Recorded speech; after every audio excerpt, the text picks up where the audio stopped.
My brothers cut me out of our dad's company after he died, so I quietly destroyed everything they built.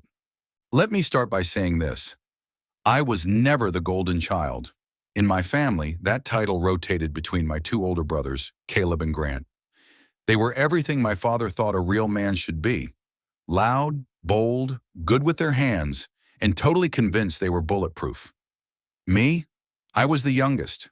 Quiet, more comfortable with spreadsheets than sledgehammers. I handled the books for our family construction company, Halbrook and Sons, and if that name sounds like it should have included me, well, hold that thought. I never complained about the division of labor. My brothers handled the crews, the tools, and the shouting. I handled the paperwork, permits, insurance, and logistics. I was the one making sure we didn't get sued, fined, or audited. No one ever said thank you, but I didn't need them to, because we were family. And when you grow up with that word drilled into your skull, you believe it means something. Loyalty, unity, trust. I figured when the time came, the three of us would split the company like our dad always said.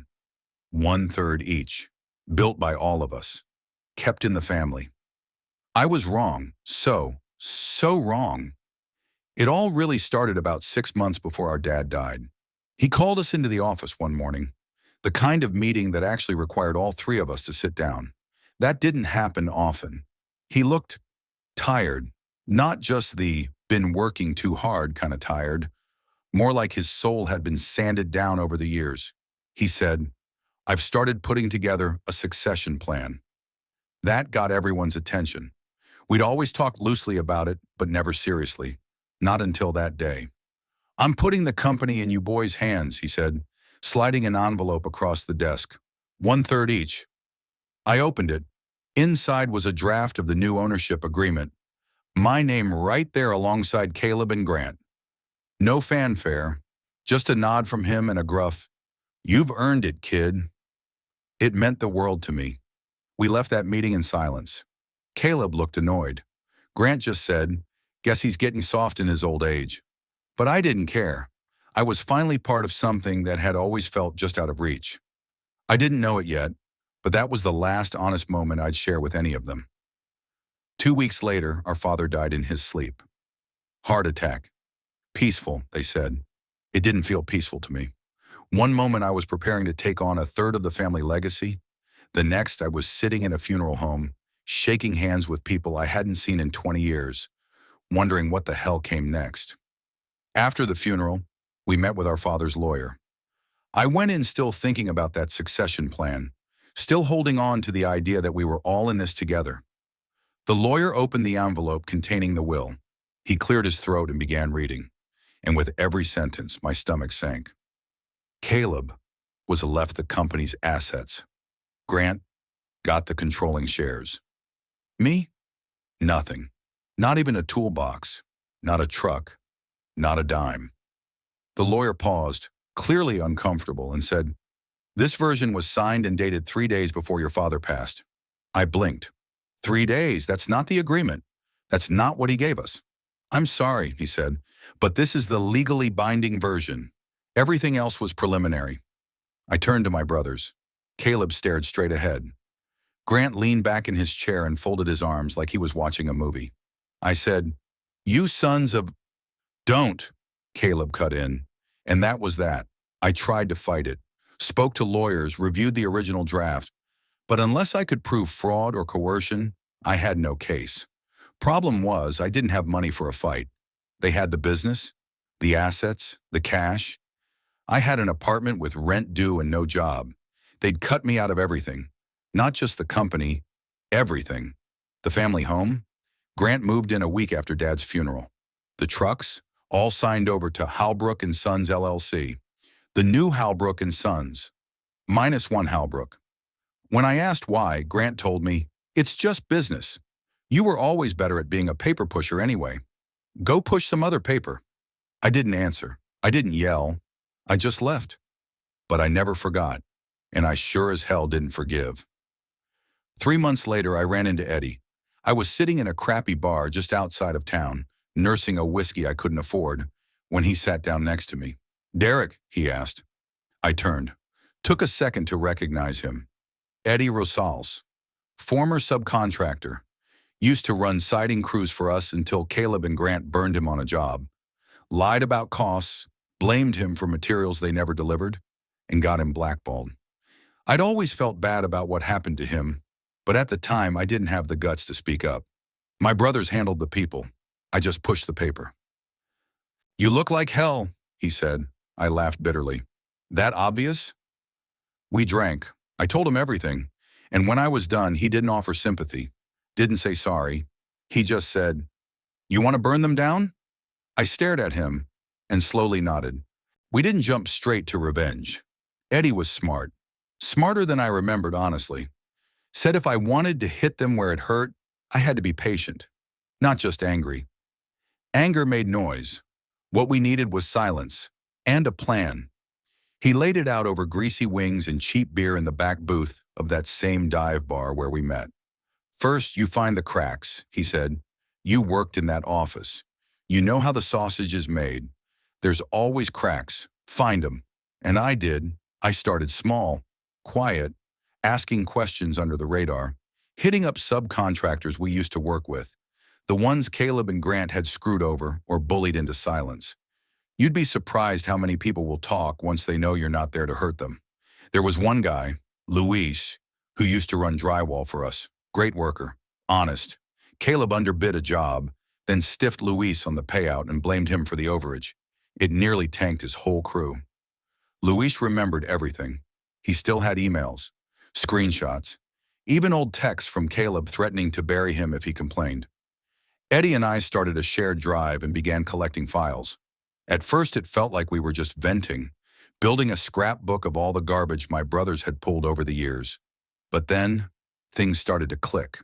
The lies weren't just ethical, they were legal. Inflated invoices, double-billed materials, bribes to inspectors.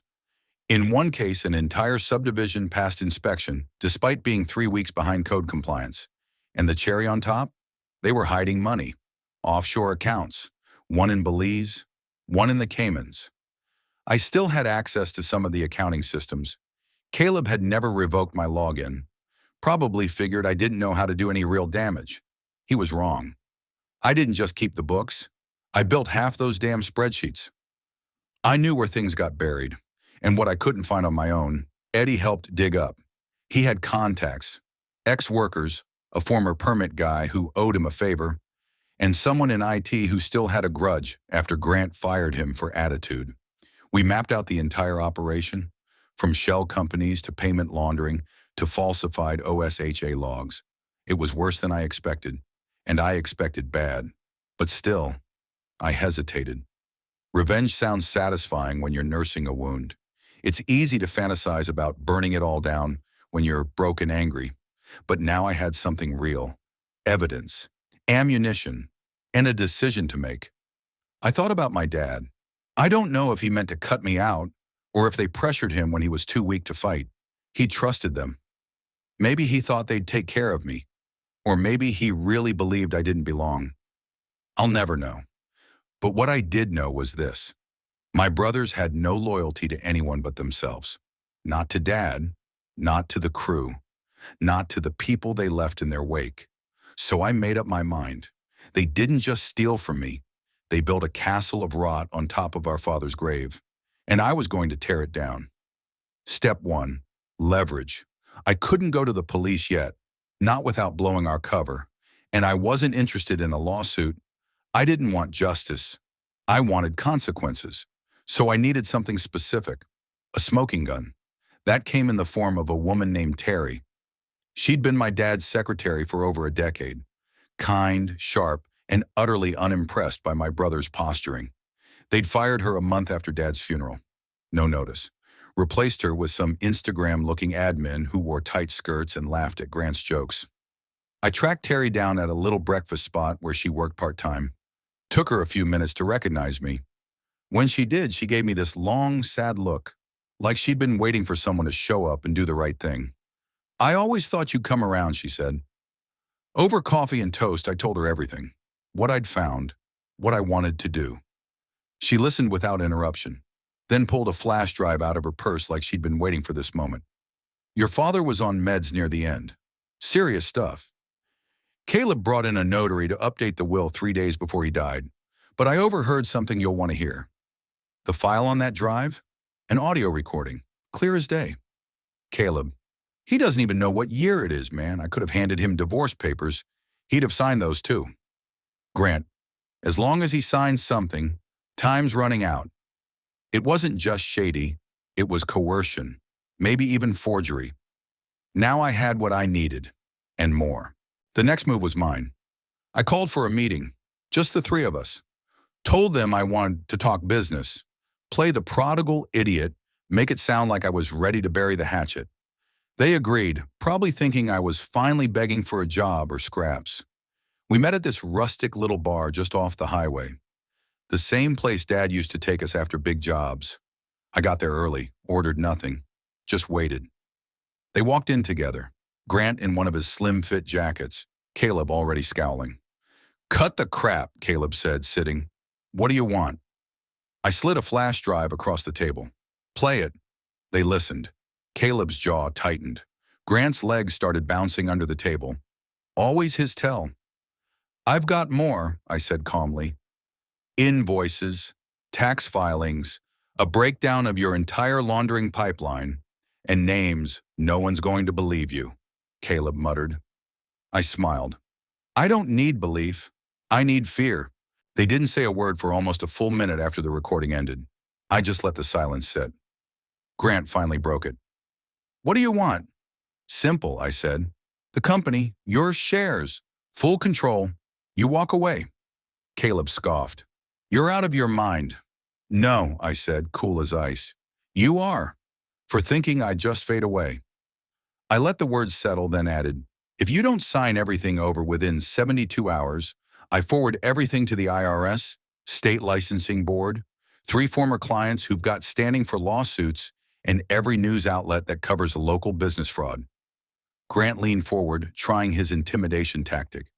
"You think you can run this company? You don't know what it takes." "I already did. For years," I said. "I just didn't get the credit." I stood, clock's ticking, and I walked out. Over the next 48 hours, I got 3 separate phone calls. One from Grant, swearing up and down that we were still family and we could work something out. I didn't answer. One from Caleb, screaming profanities into my voicemail until it cut off. And one from their lawyer who simply said, "The documents will be ready tomorrow." They folded. They knew I wasn't bluffing. Within a week, it was all mine. The company needed work. A lot of work. Their mismanagement had run deep. Backroom deals, lazy hires, unpaid invoices, botched jobs covered with threats and bribes. The infrastructure was cracked from the foundation up. But the name still meant something in town. And once I put the word out that they were gone, for good, I started getting calls. Eddie joined as my project manager. I hired back Luis and his crew, gave Terry a raise and her old job with a corner office. Within 6 months, we were solvent. Within a year, profitable. But here's the thing. I didn't just want revenge. I wanted the truth to matter. So I leaked it all. Every invoice, every bribe, every contractor they'd screwed. I packaged it up and sent it, anonymously, to regulators, law enforcement, and a few very motivated journalists. The fallout was delicious. Caleb was arrested first, wire fraud, tax evasion, conspiracy to commit contractor fraud. He got 5 years. Grant tried to run, but someone tipped the feds off about his little Belize account. They froze it. Then they froze him. He got 3 years, suspended, but had to pay restitution and now works at a landscaping outfit under his middle name to avoid the PR blowback. Their names are mud in town now. No one will hire them. No one trusts them. They burned every bridge, and I lit the matches they left behind. I renamed the company. Halbrook Built. No and Sons. No family baggage. Just a clean slate. We started taking on projects the old company wouldn't touch.